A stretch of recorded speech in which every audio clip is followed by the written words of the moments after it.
Welcome to the Nailsin Ratings, and it's time for another look at Fear the Walking Dead. Well, last week's episode I thought was the best of the season. It was really good, and it focused on these two new characters of Naomi and John, or Naomi alias Laura. And it was a sweet little story, a touching one, and I kind of wish that it would just move on with them too. But yeah, eventually they'd get ruined too. So, a good episode out of a dying franchise that's just in terrible shape, primarily because of the parent show of The Walking Dead going so bad. At this point, Fear the Walking Dead has surpassed The Walking Dead, which is a little odd considering it's just a cheap copy of the original. I mean, I would have hoped that they would have gone after the only story left to tell, which is the origins of the virus and that sort of thing, but that's not going to be a part of the plot of either of these shows until they finally get desperate and throw it in, but it'll be too late. So, with The Walking Dead turning into pure crap, Fear the Walking Dead starts to look a little better, and they've actually had some pretty stellar episodes. However, it's quite the hit and miss. This season started off pretty bad with the introduction of that Althea character. Oh boy, is she terrible. I mean, tell me your story. And she runs around with that, and I guess eventually we'll get her story and how she ended up in that SWAT vehicle and all the weapons and everything. But it's just not handled well. 1 minute, she's got this I'm a badass attitude, and I'm mysterious, and I'm the one asking questions here. No one's going to put up with that. And the idea that she's still documenting things as if she's a journalist working for, a TV station or what have you, is just absurd. The only explanation for it that could work, which it doesn't, but anyway, is that she hides behind the camera because that separates her from the horrific world she lives in. So it's kind of like it's not real because she's seeing it through a camera, and so it's like it's on TV. Yeah, I could see that, but keep in mind we are in the time zone or time era of The Walking Dead, so now they're caught up. They're jumping back and forth, and I'm still at a loss as to how much time has passed between the flashbacks and the current present era of these episodes, because it seems like quite a time jump from the previous season of Fear the Walking Dead to this one.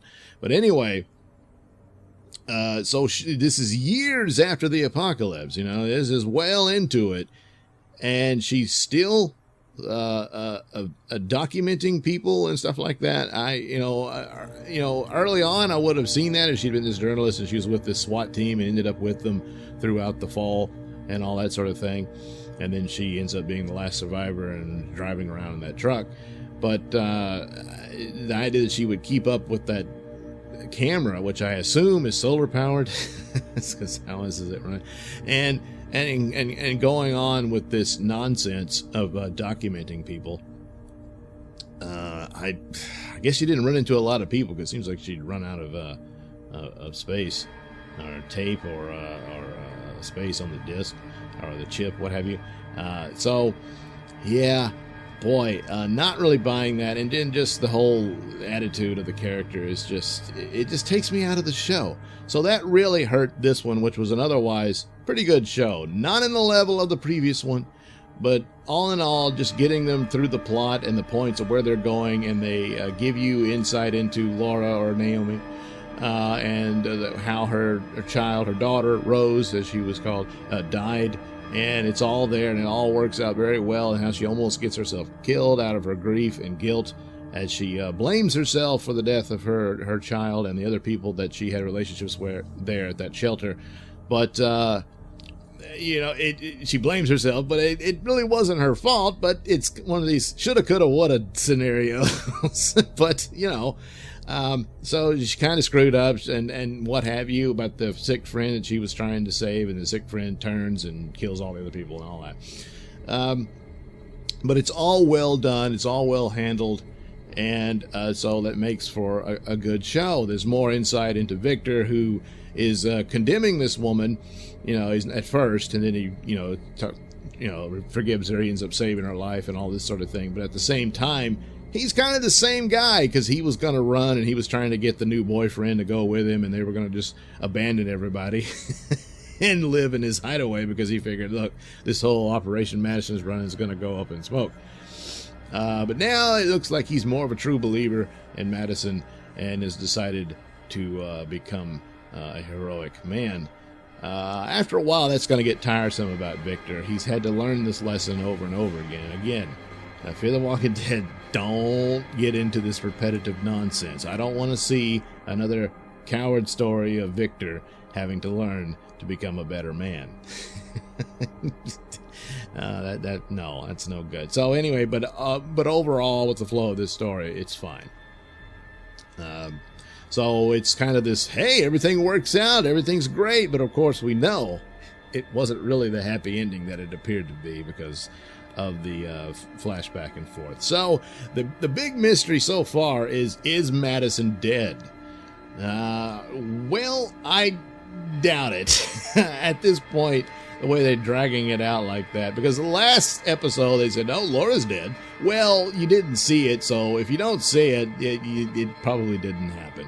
We know Nick's dead, because they showed us that, but Madison has been missing in action in the flash forward scenes. So now at the end there's a voice on walkie-talkie to the leader of the Vultures. And at first I thought it sounded like Madison, but apparently it's Laura. But maybe it was Madison. Maybe she's sitting in that truck. I don't know. Or she's somewhere else. We'll see. But apparently Laura has joined the Vultures, and they didn't know about this. And then poor Cowboy John gets shot. Now, is Cowboy John done? Well, it looked like a fatal wound to me. But, stay tuned to find out. Because at first I thought he was a bit over the top, similar to Althea. But after that episode of explaining him and everything, I think that works out. Will I be softened on Althea once I get her story? When we finally hear your story, Althea? No, I don't think so, because hers is just really stupid. So, we'll see.